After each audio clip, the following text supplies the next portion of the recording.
Today, I am so delighted to give you the experience of Jim Zaborin. He stands at the forefront of what's called transformational breakthrough coaching. And he is a seasoned expert in helping individuals navigate through the journey of self-discovery and empowerment. He says he has a mission, and that is to dismantle the chains of self-sabotage, try and pronounce things correctly, and pave the way for people to have self-actualization and realization of their full potential. So he really excels at this, and I'm going to let you experience for yourself how much Jim can help individuals. One of the things that Jim has said he's going to do, and so you want to hang around until the end. So he's got a presentation, but he's also going to provide you with a gift and then another really special gift for the first 5 people. I was not aware that he was going to do so much for my audience, and I think you'll really, really appreciate it. I think we're in store for a big treat talking with Jim today. And with that, Jim, please say hello. If there's anything else that you want to add, feel free to do so. Well, thank you, Linda, and hello, everybody. Thank you for having me. And well said, Linda. Thank you. I appreciate that. I'll just go ahead and get started. Today, we're going to talk about transcending self-sabotage. And for the purposes at hand, we're looking for a path to empowered authorship. Everybody's authorship journey is going to be different, just as everybody's journey to whatever great goal they have in life or great goals they have in life is going to be different. And yet there are things that are common to them because we all have humanity in common. We're all designed or built or evolved a certain way to achieve great things. We're all capable of greater things than what we're doing because we all limit ourselves to some degree. That's a feature. It's not a bug. It's a good thing. But the problem is it can work against us when we don't know how to harness it. And that's really what the issue is for people. So we're going to look at that today. Transcending self-sabotage, a path to empowered authorship. When we talk about transcend, we're really talking about going beyond the limits of something, usually something abstract. If we were talking about going beyond the limits of goal, we might use a word like exceed as opposed to transcend. But when we're talking about self-sabotage, we're really talking about an abstract concept. And when we're talking about things we would aspire to, we're talking about abstract things. They'll have a physical representation eventually, but the whole idea often requires that we transcend in that abstract realm. That simply means go beyond the limits of something. What we're really talking about practically is our comfort zone. That's what we have to transcend. The comfort zone is where we are right now. We're here, and we can operate within our comfort zone just fine. If we decide to do something that is within our comfort zone, we just go about and do it. That's not a problem. The problem is what's there, the other side of our comfort zone. And here, for everybody here, that's in some degree, of course, and maybe it won't apply to you, but for many people it will.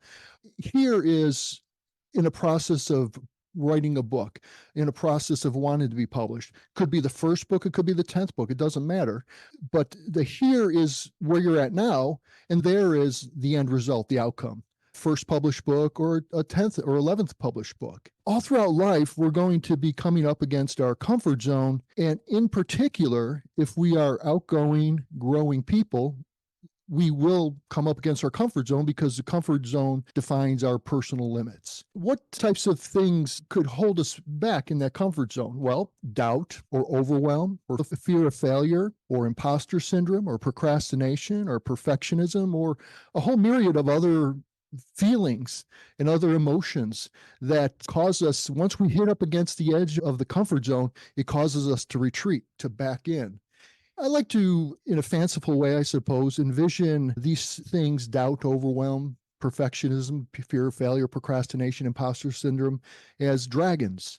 And we're in our kingdom where we feel comfortable and safe. When we decide to go out the walls of our kingdom, the dragons be there. And boy, we get to that comfort zone, and those dragons are huge and they're roaring fire. We just turn around and hightail it right back to where we're comfortable. Here's the thing about all of these dragons. We tend to view them as enemies. We tend to view them as obstacles. We tend to view them as bad things, because that's how we interpret our experience with them. Well, when it comes to self-sabotage, your foe is actually your friend, and those dragons are actually good dragons. They're there to protect you. That's why they're our friends. And how did those dragons get there? Well, we put them there ourselves at a certain level. We didn't consciously choose it, but subconsciously we certainly did. What we've done is when we were really little, actually, when we were just children, often we have an experience and it frightens us, or it affects us emotionally. We might have embarrassed ourselves doing a math problem on the board in front of a class, and the class laughed at us. Or it could be as simple as we were talking too much with our friend in second grade and we got moved across the room and we were mortified, or we were angry, or we felt it was unfair. But whatever it was, we decided at a certain level, that's never going to happen to me again. So what we do is we take this little tiny lizard and we put it there to mark that boundary. We're not going to go there. And as time goes on, we grow up and we forget all about that. Yet that dragon, that little lizard's growing and growing and growing. And all of a sudden, one day when we have to go back in that area, it's now a full-grown dragon and we don't recognize it. But it's actually our friend. It's actually helping us. You see, the purpose of doubt and overwhelm and fear of failure and imposter syndrome or procrastination, perfectionism, or any other kind of self-sabotage is really to protect us. There's some reason why we feel that we should not go past a certain boundary, and those feelings are there to back us off. We're self-regulating. So it's not that that foe is, or that dragon or that foe is something about us that's broken or not working. It's actually something that's working too good, but the situation has changed and we haven't evolved it to our new situation. It's just going awry. It's not broken. The sources of these dragons is deep within us. We don't need to figure out how they got there.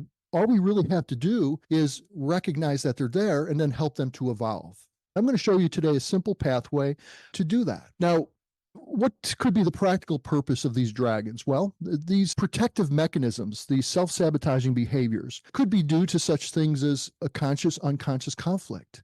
Somewhere in the past, we've decided something is too dangerous for us. It could be our own experience, or we could have observed an experience that somebody else had, and we said, that's never going to happen to me. And so when we then later on, we don't connect it to that experience, but at a subconscious level, the subconscious does, and it says, no, we're not going there. But the conscious mind says, well, I want to go there. And the subconscious, no, you're not. And so we have a conflict between the conscious and the subconscious.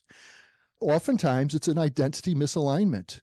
I could say, let's see, what would be a good example? I could say, I'm going to make $1 million next year. And let's say I've only ever earned $25,000 in a year, or $50,000 for that matter, or $100,000.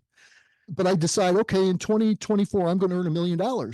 So I start thinking of plans and I start figuring out, well, there's a different identity I had that got me to 20,000 or 50,000 or 100,000 than the identity of somebody who's making $1 million a year. If the subconscious is protecting, holding our identity together, our identity is actually a whole conglomeration of different identities because we build it as we grow. And we build it to adapt to experiences. So parts of our identity kind of get hidden when they don't get activated, I'm thinking, because we're not running against anything that's going to bring it out. So these things kind of collect. But the subconscious is holding us together as an individual, as an identity. So it's not allowing things that we don't see as being who we are. It won't allow us to do those for very long. We can consciously decide to do it, even if we can logically figure out steps to get there. When we start doing those things, we don't see ourselves as that thing. And so we can't maintain the activity to become that person who does those things. This happens in anything. It could be involved with money. It could be involved with relationships. It could be involved with health. If we can see ourselves as something, we could start getting our way there. But if we can't see ourselves, it's very difficult to get there. In fact, I was just working with a client last week, and he's now moved to another level in his thinking, and he's going to become an entrepreneur. And he says, I just can't see myself as that. He wants that freedom to be a lifestyle entrepreneur, which is what I'm working with him on. and he just doesn't see himself. Well, over time, and not much time, a matter of a month or two, we're going to build his identity as an entrepreneur. It won't be a fake thing. It's just that there's a misalignment between who he sees himself now as a 9 to 5 employee and then a six-figure lifestyle entrepreneur. So it's just as simple as an identity misalignment. All we do is we bring it into alignment. We decide where we want to go, and then we bring our existing identity into alignment with that. It could be a case of mind clutter. I like to call these soundtracks. When we try to do things, we hear a voice that, oh, you'll never do that. Or, oh, you're really bad at this. Or, oh, that will never work. And we're in the habit of saying these things in our head when we start trying to do certain things. It's just clutter in our mind. We think it's us thinking that. But if we were to step back for a moment, we would realize it is not us thinking that. It's actually a thought that we're replaying in our head. That's why I call them soundtracks. Those are a huge source of self-sabotage. The interesting thing about mind clutter is they tend not to be authentic to us. They tend to be things we've picked up in our environment. We might actually even hear those words in the voice of somebody. We're really just playing back a soundtrack that we adopted because we respected the source of it, or we were frightened into accepting that, or for whatever reason, we've adopted it ourselves. So we think it's us, but it really is just a soundtrack that we're in the habit of listening to. It keeps us astray, and astray meaning back into our comfort zone and away from what we're trying to do, as opposed to things that are authentic to us, which would be in the area of the identity misalignments and conscious unconscious conflicts. Those are at the level of core beliefs. Those are really a part of the way we travel through our experience of reality. All of us are really inside of ourselves. We're really not out into reality. And we have all these wonderful sensors, all of our senses, sensing data from the outside, and it's coming into our wonderful subconscious, our wonderful brain that can handle millions and millions of bits of information at a moment, but we can't be consciously aware of that. But it's aware, it's processing all of that, and it's mapping out reality for us. And so we're kind of mapping out, well, this means that. And when we see a dog run, it's scary. Or for another person, when we see a dog, oh, go to it, it's friendly. And just all these different beliefs that we gather, we map out reality, and that becomes a part of an unconscious way. And we just automatically react to things in certain patterns. Oftentimes the map is very inaccurate from what really is out there, but it's real to us because that's the way we mapped it out. And that is really core to who we are. So we're really looking at things that are core to who we are in our beliefs, which may not actually be true. It's just true to our experience, or our interpretation of our experience, oftentimes when we were just children. And it was the best interpretation we could come up with, but it was not the best possible. Or it could be inauthentic to us. It's just mind clutter. Or it could just be really as simple as it's unknown. The subconscious main job is to protect us. What's the best way to protect us? Well, keep us doing the same thing. Oh, I smoke 2 packs of cigarettes a day. I got to quit this. My doctor says to quit. I better quit. And the subconscious says, oh no, you've been smoking 2 packs of cigarettes a day and you haven't died yet. So we better not change that. Let's just keep it that way. It could actually really be unhealthy for us, but if it hasn't killed us, in the logic of unconscious mind or the subconscious mind, it has the logic of a 2-year-old. Our real logic is our conscious mind, but our subconscious mind, which is a big part of our thinking, it's all going on in the background. It doesn't really have that logic capability our conscious mind does. So it actually has a kind of a 2-year-old's logic ability. It's afraid of the unknown. If something is unknown, that's not a safe place. So no matter what we're doing now, it's better to stay here. Its logic is, we haven't got killed yet, so let's just keep it this way. So it could just be working against us, just very simply. Now, how do we work with that foe? Because once again, remember, when it comes to self-sabotage, your foe is actually your friend. It's there to protect you. It's just going awry. It's protecting you from something that probably doesn't even exist anymore. If it ever actually did, it might just have been your impression. So how do we turn that foe into our friend in our experience? Well, we focus on the end state, observe what comes up, and then evolve what comes up. I have a little process to get there. But basically, the big picture is we're going to focus on the end state. We're going to observe what comes up while we focus on the end state. And then whatever's coming up for us, we're going to evolve it. Okay. The following process that I'm going to share with you is just a really simple little process that will help put you on the path to doing that. A practical application is you want to focus what the end state is with your published book. Or even the next step a first draft of a manuscript? Is the next step having the published book and now we're holding it? Whatever the next step is can be the end state. It doesn't have to be the end state, but the next step is enough. You want to focus on that end state. Then you want to observe, as you're focusing on that end state, you're going to start getting some feelings or some thoughts. And those feelings could be physical feelings, which would be more what I would attribute to the unconscious mind, or it could be emotional feelings, which I would attribute more to the subconscious mind, or it could be thoughts, which are really just probably soundtracks. But by becoming aware of them, we're already beginning to evolve them, because heretofore they've been playing on automatic or just automatically accessed, and we haven't even been aware of it. But once we start becoming aware of them, then we can begin to evolve them. And in fact, they already start evolving. So here's the simple flow process: focus, observe, and evolve. First off, let's switch our focus from here to there. Our mind, besides protecting us, is also a wonderful goal-seeking machine, and it will go to work. Whatever task we put it to, it will go to work to find answers for us. That's a part of its job. Problem is, we don't know how to harness that power, and it usually works against us when we're not aware of how to harness that. When we're focusing, we're usually here inside our comfort zone. We're focusing on that, and then what we're experiencing is up against the comfort zone. So the things that are holding us back, the perfectionism or the imposter syndrome or the procrastination, when we focus on that, what is our mind going to show us?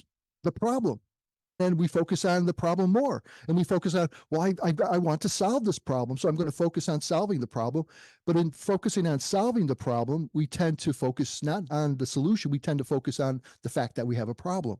The mind is just showing us the problem deeper and deeper, because that's really what we're asking for. We aim our subconscious mind by where we focus. If we focus on the problem, the subconscious mind is just going to show us more examples of that problem. We're going to just get really in tune with how bad that problem is. We're just kind of stuck in it then. Here's the way to harness that. We want to focus on the solution. By focusing on the solution, we're not focusing on the fact that we don't have a solution. This is the trap. So what do? We focus on the there. What's outside the comfort zone that we're trying to achieve? Really, and this could be as simple as 5 minutes a day, 10 minutes a day, or throughout your day. It doesn't have to be a long, involved process, but just get in the habit of picturing, okay, the end result, you enjoying the end result.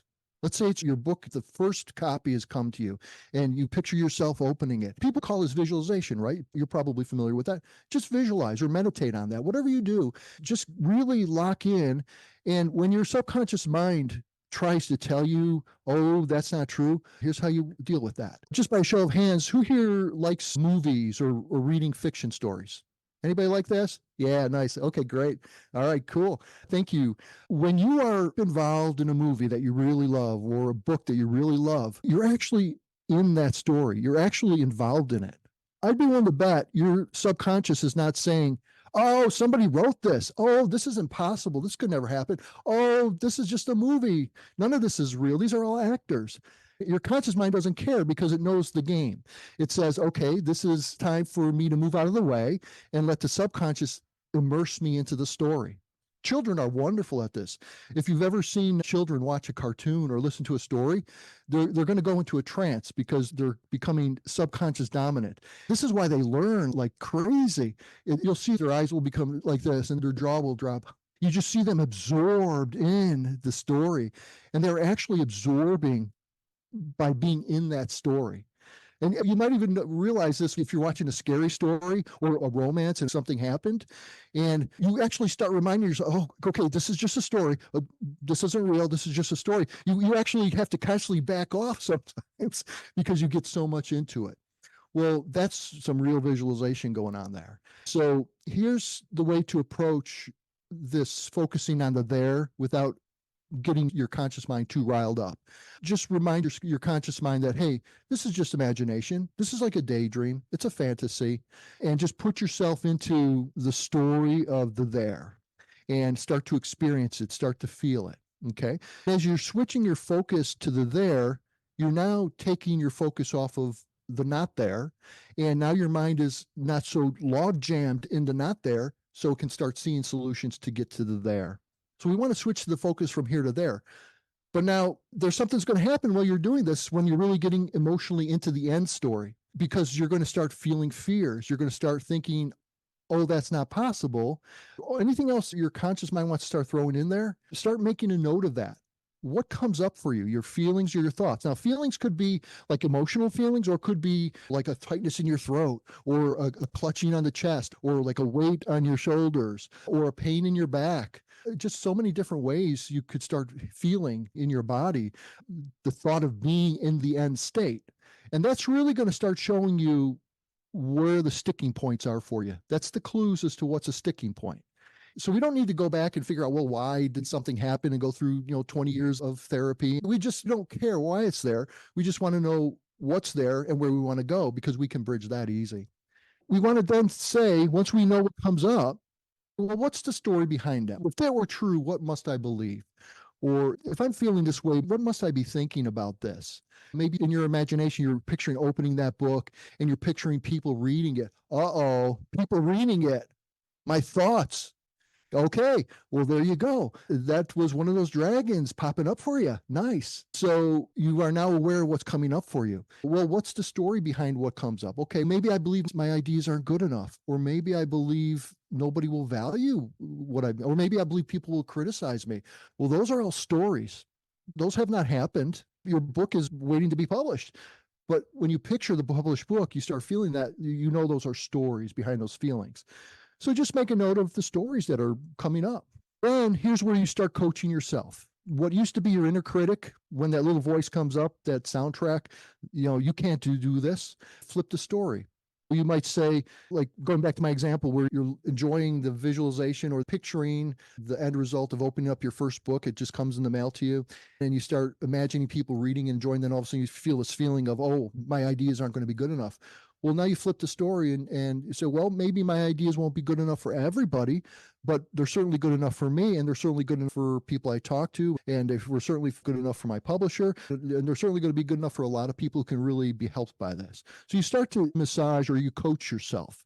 You get that soundtrack and you just start to coach yourself like you would coach a friend. And here's the really important part that a lot of times people miss. You must step into the new evolved story. See, we're evolving it. We're flipping the story, evolving it to its next step, and then we're stepping into that. We're acting as if it's true. And it doesn't have to be like a huge step. We just start doing it. Even if we're not quite feeling it that way, we start doing that, and the feelings will start to catch up with us as more of the unknown becomes the known.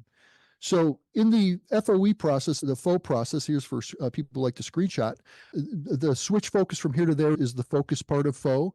The observation is what comes up for you and what is the story behind what comes up. And the evolving part of the process is flipping the story, moving it along to where you want it to be, and then actually taking action steps in that direction. Start applying it. Usually what I do for my coaching clients is we'll have step intos. We'll have 3 step intos for the week. And whatever we're working on, I allow the person to define what they need to do to move into who they're becoming. So you might just want to set 3 step intos for a week and then just step into it. And as you step into it, observe what's going on. Then evolve that story. It's just a process of continuous growth. Really, all we're doing is we're flipping around a process. For a lot of people, it's just a continuous holding back process. Or for some people, it's a continuous devolve process.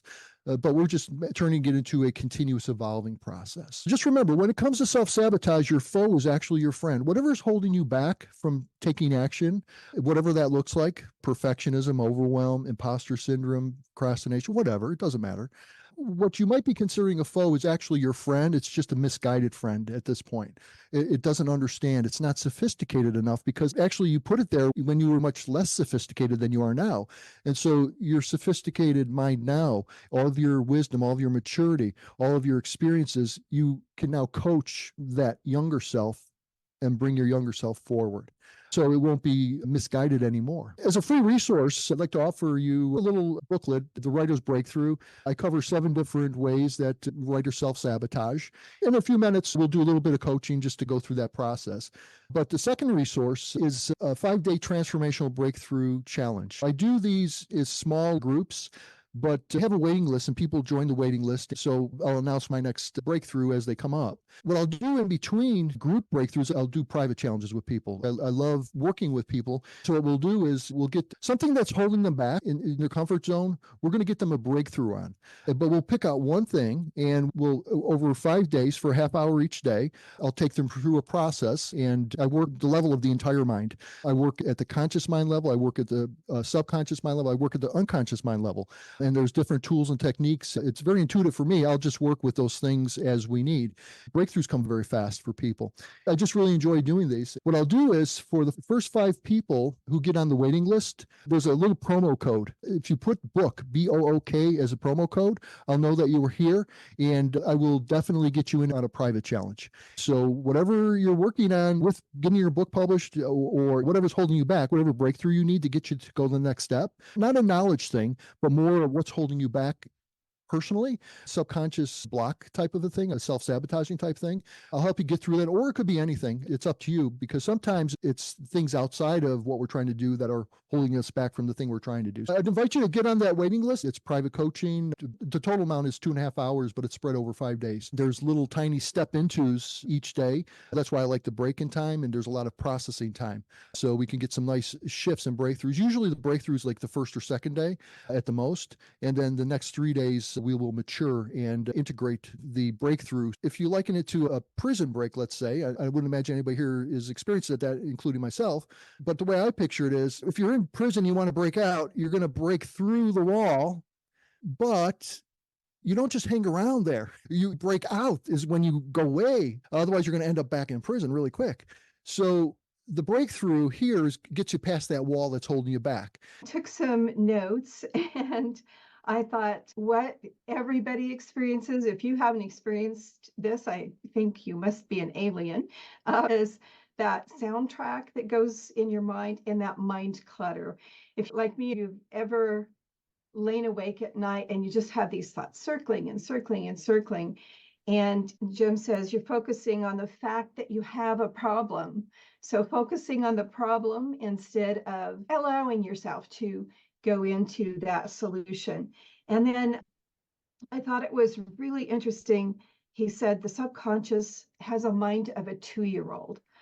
Well, I don't know about you, but I think I'm going to rein in any 2-year-olds.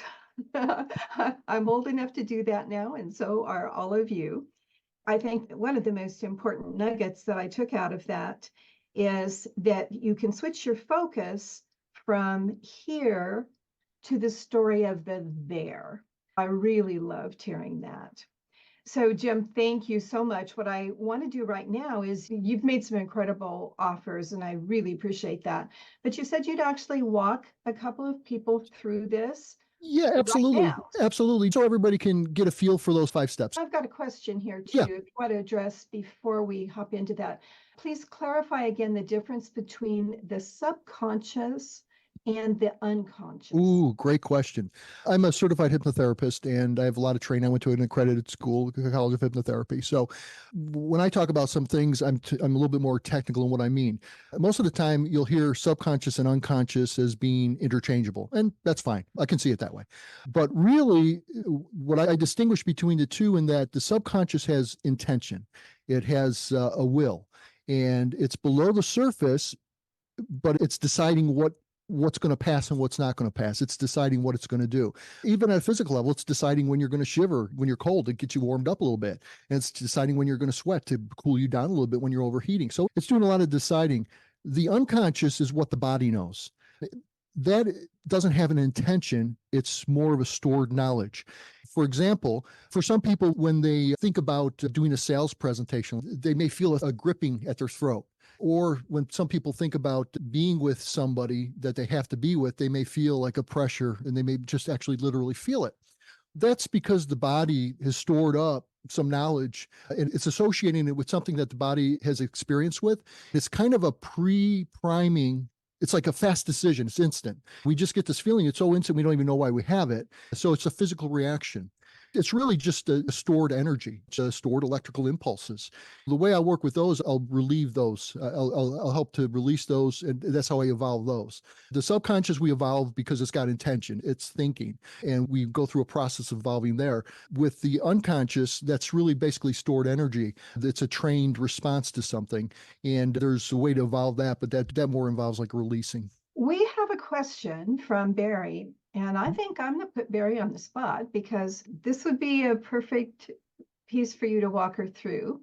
She says, any immediate suggestion or suggestions for being overwhelmed with too many things to do regarding publishing my book and staying current with other commitments. Mhm. Do you want to take that and run with it, Jim? Sure, absolutely. Okay, Barry, if you want to unmute. Awesome. Hi, Barry. Thank you for that question. Wonderful question. Very common for anybody who's trying to do something in their life and among many things. So, would you like me to answer your question, or would you like me to walk you through that process of evolving it? You're welcome to start with answering the question, and then Okay. if I have questions, we can. Okay. The technical way to do that would be to what I would call chunk down. Probably you're picturing the whole big thing at one time, and that is overwhelming. Anything worth doing, the whole picture at one time, is overwhelming. What the typical strategy there from a coaching standpoint, a conscious coaching standpoint, would be you want to break that down into many smaller steps and then prioritize those steps and then work those steps individually. If I could ask, give me an example of one thing you're overwhelmed by. Okay, so great question. I am trying to get my book formatted, and the way I've chosen to do that is to use Atticus, which means I have to pour it into Atticus and learn to use Atticus, which I think is fairly intuitive, but I haven't tried it yet, and I keep putting that off because I want to have a chunk of time to do that. At the same time, I still have to walk the dog. I still have to serve clients. I still have to feed the dog, get exercise, do other commitments, spend time with my wife, and other things that are normal Life, everyday exactly. living things. Exactly. And I don't want to be doing what I did in my 30s and 40s, which is staying up till midnight or 1 a.m. Of course. I don't do that anymore. I'm with you. Absolutely, Barry. So Atticus is the big thing hanging over me right now in terms of Yes, formatting the Atticus. book so I can send it out to my cover designer and finish that and get it out for endorsements. And yeah. Absolutely. So Atticus is kind of that big thing at this point, if I hear you correctly. Yeah. Yeah. And I just have to start it. But Yeah. 16 other things came up this morning. And, Exactly. but And I set aside tomorrow to do it. good, perfect, wonderful. But I And may find that it'll take me a week to focus on it, not just 2 days. true, exactly. Have you downloaded Atticus? I assume it's downloading, or have you signed up for an account? I'm a member of it. I've Okay, subscribed to it. Okay, So I have access to it. okay, I've so looked at some tutorials, good. Okay, but so not much. you've already started the process, and But I haven't looked at it enough to know which template I'll use or anything right, like that. exactly. So to chunk down in that case, you might write down a list of what you have to do, decide what template. Just write down, look at it like this, Barry. When let's say you decide to go to a movie theater. Okay, so the idea comes in your head, oh, I'd like to go see a movie. And then you think, okay, I'll check what's playing where. And then I'll check what time, and I'll decide what time would be a good time to go. And then I decide, okay, now how am I going to get there? I'll probably drive, but maybe not. So every simple thing has a number of steps, but it's so simple, we usually don't think of those steps. But now Atticus is like, there's many more steps and you're not familiar with the steps. Kind of like driving. Do you drive, Barry? Sure. And I also have no realistic sense of how much time it takes to learn Exactly. Atticus. Exactly. So If anyone else does, that'd be great to know. here's how you'll learn intuitively. Break down the chunks. And you already told me a chunk. Figure out a format that you want to use. And then go do that in the time you set aside tomorrow. Pour in my book into it, do some final editing, and bingo. Okay, but bingo becomes, okay, how do you win bingo? B9. I2, right? There's a lot of calls before you win bingo, right? So we're just going to get those little calls, but you will get bingo. Absolutely, Barry. No question. Did you get bingo when you learned how to drive? I mean, do you know how to drive really well? Depends on who's riding with me. I'll get different opinions. Whose viewpoint, exactly. Compare that to the day you first started driving. When you get in that car, you've got to fix the mirrors. You got the side mirror, maybe. You've got to think about check your mirrors, looking behind. There's so many things you think about. Then you start driving. You have to be so focused on every little thing because it's so new. But now, after a while, you don't even think about it. It's so easy.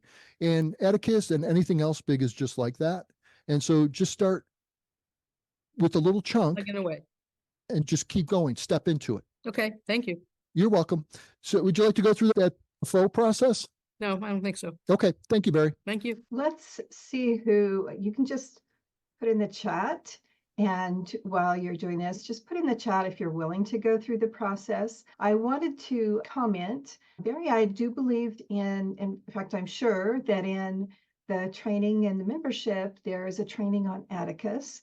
And there can always be, if people are requesting things, I love those requests. And if it's something that I hear from enough people that they would like, I'm always willing to do other trainings. One of the things that I find we are all guilty of is not asking for what we need, not asking for help. So do away with that. That doesn't need to be part of your thinking. If you're in the membership, you're in there for a reason, and that is for me to help you. So make sure you do that. Then I wanted to answer Chris's question, and I want some volunteers. So please put your name in there so you can go through Jim's process. You can see how easy he is to talk with, so don't be shy. Chris asks, is it true that publishers do not want previously self-published books? Absolutely not true. One of the authors that immediately comes to mind is Hugh Howey. Hugh Howey has sold, I don't know how many million books now. He's had movies made.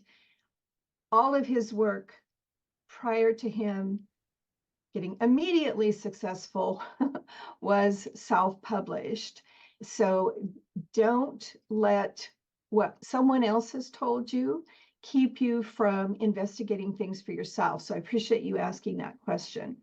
One of the things that I see is there's so much misinformation out there from people who I'm sure have the intention of being helpful, but a lot of them are just flat out wrong. One of the places where you can pose your questions, and that's my free Facebook group, is The Publishing Circle. Look for the group, and there's also a page by the same name. But in the group, you can post your question, and as soon as I see that there's a question there, I'll answer it. So you've got resources, use those resources. And then I see another question. Do I have a sense of what the learning curve is for Atticus? Learning curves are different for different people. I've been using tech for a long, long time, so it's pretty easy for me. I would say if you're brand new, that you want to watch the tutorial. And what I do when I'm watching anything new, like I was trying a new crochet pattern last night. And so I just put up a YouTube video. I did a little bit, then I pressed play again. I did a little bit more until I got that process. And you can do the same thing with Atticus as you walk through. Do one part, and like Jim says, what's the first step, the second step, the third step, and so on, and just actively do those. I would say if you watch the tutorials and you do those, you would probably have your book up in, assuming all of your book is ready, I'd say 30 minutes or less, really. There can be some tweaking, and often we'll run into little glitches that we don't understand. But one of the other things about Atticus is it has a support system on that, and they're really good about answering questions. So put away your fear, put away your procrastination, and jump in. We all have a half an hour we can find somewhere. You're welcome. And thanks, Jim. Nancy, if you want to unmute, I'm willing to learn for free resources. I'm not sure what you mean. Atticus is wonderful. And then do I know of places that help authors with finances to publish our stories? One of the things that you can do is, and then she continues saying, I have publishers that want big dollars. This stops me from goals. One of the things that you want to look at is the different routes to publishing. If you know your work is really good, I add that caveat because we all think once we have our book written that it's the best thing. Well, some of us have those emotional hesitations, but a lot of writers think, oh, this is wonderful. And it may not be as wonderful as you think it is. So you want to make it wonderful by getting input. That input can come from critique groups. I would caution you to get critiques from people who are writing in the same genre or people who read in that genre. You want to get critique groups from people who have already published, people who have published successfully. If you're not in a group where people know what they're talking about, you may be getting not great advice. So ideally, people who have previously published successfully, and then sometimes you can get some mentors too who have published, and you might find those in some of the groups on Facebook. For financing, there's one of two routes. Once you know your writing is really great, you can do a Kickstarter. A Kickstarter takes a lot of time, but it is a way to raise funds from people who don't necessarily know you. So you'll want to study up on Kickstarter. In my membership, I have a training on Kickstarter. I probably need to update that. So if anybody wants an update on that, let me know and I'll do another training. One of the most successful romance writers that I know, she sold plasma as often as she could until she saved the funds to get her book professionally edited. So sometimes there are other things that you can do. What I would ask myself always, and would suggest for any goal that you're looking at, is how important is that goal? What is it that you're willing to do for that goal? And when you know the answer to those two questions, the answer on how you'll make that happen will come in. So that's, Jim may have some other advice on that. That's exactly right, Linda. I think that pretty much answers those comments. Yeah. So who will work with Jim to just go through that process? Oh, Sandra, yay. Thank you for volunteering. That helps all of us by you being willing. Hi, Sandra. Thank you. You're welcome. Let's start there. What's here right now? What is the experience? What's here right now is I essentially have the pieces of the interior. There are a couple of pieces that I don't have, and I'm working with a design suite to create those and to put it together. Mm-hmm. And what looks to me to be a very simple thing mushrooms into this big hours-long process. And I spent all morning on that. I have one small design I want to incorporate on every page.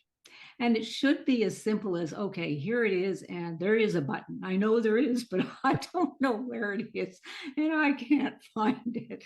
So I'm saying to myself, okay, just stop. This isn't Nice. going where you want it to go. And saying, what is the most essential thing that I need to do right now to move this forward? I can't learn all of the intricacies of this software in the time. Right, exactly. Because I want to get something published. Exactly.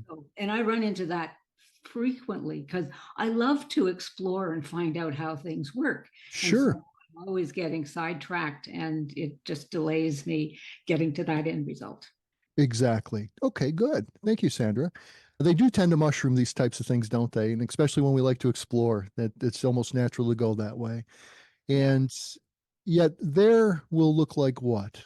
How will you know when you've gotten there?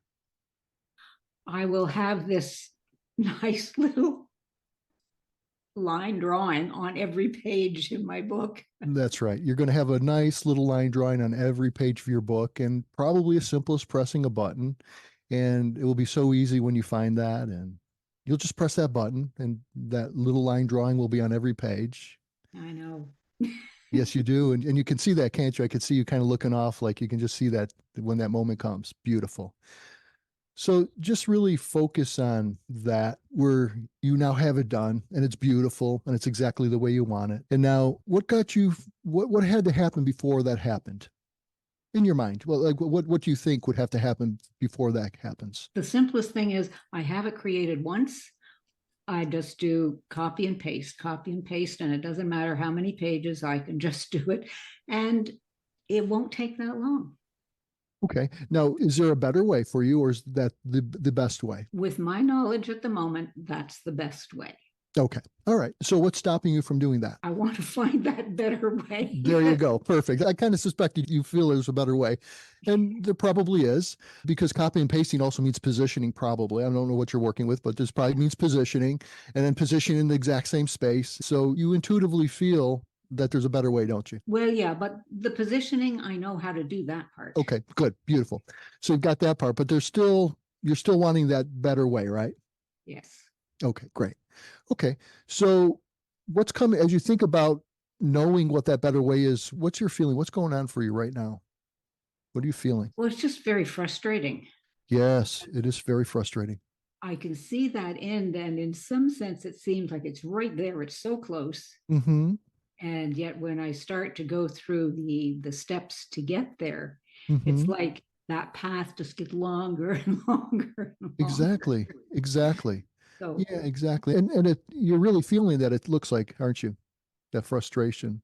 yes. Yeah, and that's a good thing, because it's really means that you're right up against where you need to go to get through that. Mhm. So when you think of that, when you feel that frustration, and is there a little bit of sadness there, Sandra, or a little bit of an other feeling related to frustration, or is it just frustration? Well, yeah, I mean, it's frustration, but it's also the length of time that disappears while that's working Okay. its way through. Yeah, And just that so, time going. yeah. Okay. And when you feel that frustration, what story's coming up for you? What does that mean, that frustration? And it may be that the time's passing away, but is there anything else? Well, there's another part that says this happens often. This is part of the process. And Nice. you know that you can find out one way or another it's going to work. Right. Yeah. That's really kind of flipping the story already, isn't it? Well, yes. Yeah. And so you're just naturally, intuitively going in that direction, because time is, it's frustrating in that I don't know how to do it yet. I feel like it's right there. And so if I just keep going, I'm going to get it, but time is going away. Yeah. But now you're flipping the story really intuitively too. Really a good job there, Sandra. It's, well, I learned other things, and I can learn this too, right? Yeah. And the other thing that's reassuring in a way is watching how other people do it. If I watch 5 people, they all do it differently. It's not like there's one fixed process. There are some common pieces to it, of course, Yeah. but people have different ways of accomplishing that. And so I just need to find what That's works right. for me. And it's more important what works for me than to finding the ideal way to do it. Nice. See, now you're really coaching yourself very nicely. You're really giving yourself some answers. So what do you need to do to step into that new story where 5 different people do it 5 different ways, and I just really just have to find the way that works for me, my way of doing it? What do you have to do to step into that? I'm going to find, I know the simplest thing. I've created this. I like it. It's what I want to use. I'm just, like I said, I'm just going to copy and paste it, and I'm going to get the job done. I'll look afterward and find out the better way to do it. And Okay. in future, no doubt I'll want to do it. And someday it'll just be, how could I have missed that? Exactly. But at this stage, it's not. I don't understand the instruction that I'm watching. And so I'm just going to go with the very basic version, and it'll work fine. Nobody reading it I is love going that. to see that I didn't know how to do this. Exactly. It's going to work fine. Nobody's going to know. And someday there will be a 6th way to do it, because you'll have your way now. Right? Well, either that or I'll learn the other way that I have. Or that. Exists. Either way. Exactly. So today you can do it the way you want to do it. You don't have to be frustrated anymore, because you already know a way to do it. And you could just do that. And you know that eventually you will figure out the easy way. And then you'll just be able to do it from then on the easy way. But you'll be able to get going with your project now. How do you feel about that? Do you feel like that's a solution? Yeah, absolutely. I mean, what you're saying is quite true, because the last book that I did, I look at it now and I think, oh dear, what was I thinking when I did that? But that's fine. Exactly. It was just one more time. And Exactly. Now that's stepping into the new story, because you're already connecting it to things that you already have done. You already are experienced it, Sandra. Look at how wonderful. When you got your previous book and you look back and you think, well, what was I thinking? How did you feel? Did you feel like how advanced you got, or what was your feeling? Well, yeah, it really was interesting for me to look at it and see. In my state of knowledge then, it looked fine. But when I look at it now, and my standard is, I would say, a little higher, and I look at it and I understand, no, this way, do it this way, and that will be a better solution. So it's an ongoing process. There's always something else to learn. So And you're that's the good probably, and the challenging. well, I may be off base here, but you're probably a very growth-oriented person, aren't you? I kind of get that feel Yeah. about you. So that you actually like that quite a bit, don't you? I do. I know you do. Exactly. Yeah. So now picture there, with your book finished with that nice little simple line drawing, very nicely positioned on every page that you want it on. How do you feel about that? I feel great. You feel I'm great. so Exactly. glad that piece is done, and then I can just keep on putting in the pieces, and the whole book will be done. Exactly. Yeah. So, Sandra, what did you learn like in the last 10 minutes? What do you know now that you didn't know 10 minutes ago? Well, one of the things is that I become increasingly aware of my inclination to behave in certain kinds of ways, this kind of scenario, because I enjoy learning how to do new things. So I'm not content to say, okay, I've mastered this, now I'll use this forever. I'll say, I've mastered that. What else can I do now? So I keep going through that, but it does, as it becomes more familiar, it's easier to handle, because it's like, oh yeah, this is this stage of the process. And so it kind of does change the story. Exactly. So you feel good with that process there, Sandra? Yeah.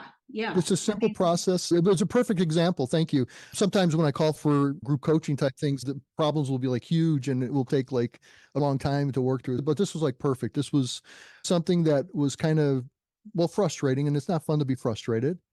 And yet it's something that you already knew the answer to, didn't you? Yeah.